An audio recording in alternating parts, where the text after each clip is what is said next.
hanging out here in Cato. If you've been watching my channel a little bit lately, I'm trying to learn about drag racing, so I figure I'll learn along with you guys. In front of you now is Weston Hodgson. Did I say that right, sir? Yep, you got it. He was actually out at one of the Samson No Prep races. They were at the Romulus Air Force Base.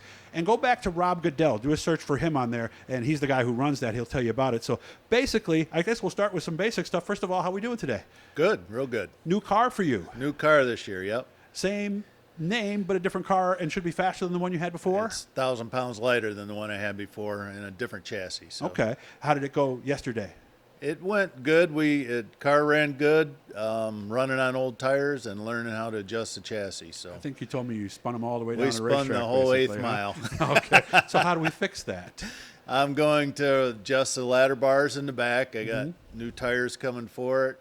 We're going to set it back up on the scales and set my spring pressures up and hopefully get the thing to stick. Okay. His wife's listening, so the tires are only $50 a piece, right? Yes, $50 a piece. Yeah. You guys believe that, don't you? Yeah. So no money will be taken from the general fund for these tires. Let's go all the way back. Let me see. You were in the service. Which branch were you I was in the Army. Okay. How'd you like that? I loved it. I was a mechanic in the Army. Oh, so it taught you valuable skills. Yep. So you got out and you got a 74 Camaro and decided it was time to go drag racing. Yep. I did a little drag racing back then with a couple friends of mine. And back then I was poor, didn't make a lot of money, so we didn't do a lot of drag racing. So it was not anything like what you have today then? No, that was just a street car. We crimped off the brake lines so we could do burnouts, and off you went. Off we went. Was it fairly stock or? It was all stock. Okay, and you're not just like some of the guys who say, yeah, it's all stock. It really was. No, we used to blow it up about every 2 weeks, grab another motor and throw it Really? in there. And, Well, that's what those 350s were all over the place, right? We buy them all the time. What was the best that Camaro ever ran in a quarter? Oh, that was probably 14, 15? 15s. Okay. It was nothing. And then you got out for a little bit, but you did tell me you worked with your dad on a car that you built it and he raced it? Yeah, we did a 57 Chevy, raced that for a while till my dad blew that one up and he decided that wasn't the thing to do, so we turned it into a show car. Oh, really? Yeah. Okay. So then you got out and you only got in, what was it, 5-6 years ago, something like that? About 6 years ago, yep. I was watching Street Outlaws, and I bought That's what did it, huh? I bought a '73 Nova and painted it hot rod black, and like the Murder Nova. Like Murder Nova.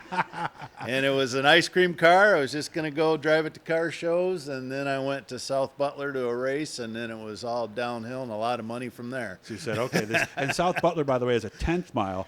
And we're going to go out there this year. It's all nostalgia, so you don't see any new cars or anything like that there. So you went, you watched it, and just like that, you're back? Yeah, I started racing, and then, of course, I'm very competitive, so, you throw this part in and throw posies in it. Right. Redo the transmission, always whatever. Something you can do, right? and next thing you know, that was it. How did you do your first couple times? Did it come right back to you? First couple years, I did real well, and then I started wanting to make more power. Of course.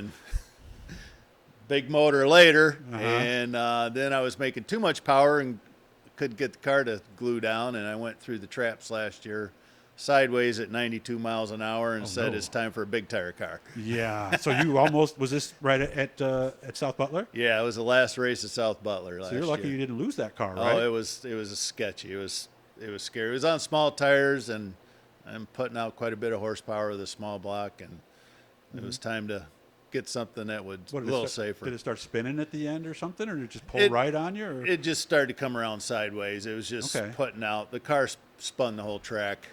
So how did you fix that? I bought this. Oh, so that car couldn't be fixed. So time for a new car. Time for a new car with big tires, with better suspension and more adjustments. And a lot safer. It's a full tube chassis. What happened to the old car? I sold it to somebody in Syracuse who's going to race it up there. Okay, so it's not going to be a street car. It's still going to be a race car. Yeah. So obviously we got a lot to learn about this thing. So when you're hoping to go to ESTA this coming weekend, you told me. Yeah. Weather permitting. And I didn't know they do 8th and quarter there. Yeah, the faster Super Pro and Pro They all run 8th mile. Okay.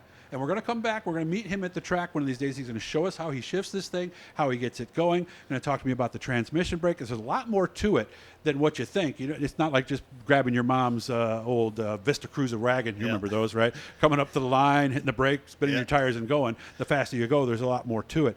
Where do you want to be? I mean, because obviously you're not looking to move up. You want to get this going. I mean, you're what, 57, I think you told me?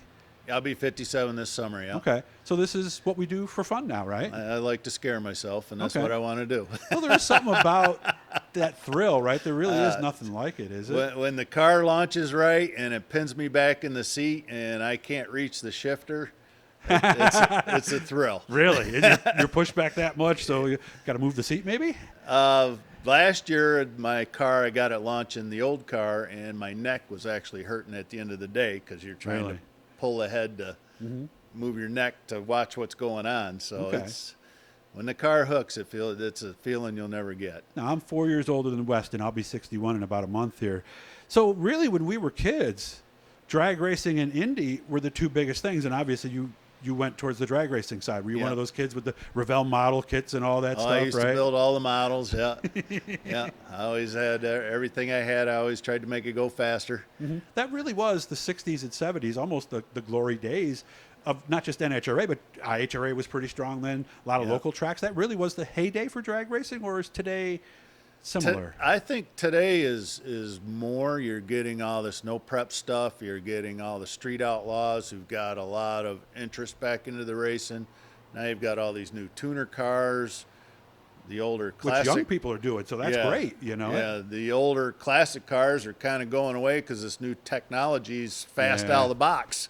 That's true. Yeah, I mean, and we're yesterday there was a guy racing a Tesla who was racing a Vega or a Pontiac on nitrous, and there was some big money flying around on that race. There's some side bets going on over there, huh? I remember we went to Apple Valley a few years back for the 8th, and everybody was just throwing money around. I got Big Nasty in the tower side. Yeah. So that's one of the big attractions to this, right? I hear there's a lot of people who come just for that. Yeah, the fun of betting the cars. Yeah, a lot more fun than going to horse races. I'll tell you that. So and it's heads up racing. It's the there's no brackets. Nothing like it's that. just arm drop or flashlight and whatever you got under the hood and you think you can win. Really? Yeah. Oh, and so that's what the no prep is. Yeah. A lot of those. And what he's talking about, and I'm learning about this stuff too as we go, but like if you go to ESTA, you go to a big NHRA event, what is the stuff they actually put down on the speedway? They'll prep the track, they drag it with rubber, they put some kind of chemical on there to make the track sticky. I mean, it'll actually pull your sneakers off if you're walking on it. I've heard that. So then a car, you don't have to have your suspension is right.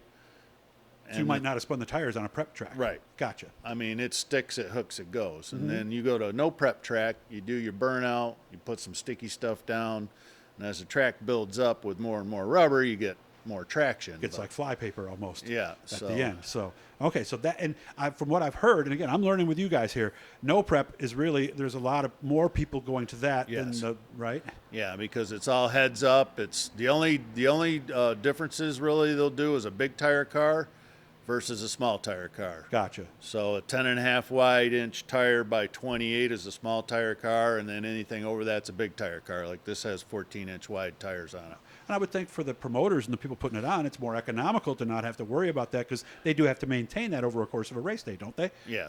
So that delays the show. And I guess from Rob, if it gets too grippy, they just move They'd move to a new fresh spot. Yep. All right. So look that up. They're on Facebook too. Samson No Prep. Rob Goodell's the guy who does this. I'll make sure I come on out and see you. And I'm going to get together with Weston later, and we're going to when it's a nice day and not snowing and everything like it is here on Sunday, we're going to get the thing out in the sunlight, and he's going to show us how he actually drives this. So I appreciate you having me out, man. Right. I look Thank forward you very much. To seeing you again. Hit the blue E down there, guys. That'll subscribe you. Let you know every time we're doing something cool, and we're going to be doing a lot of cool things this year.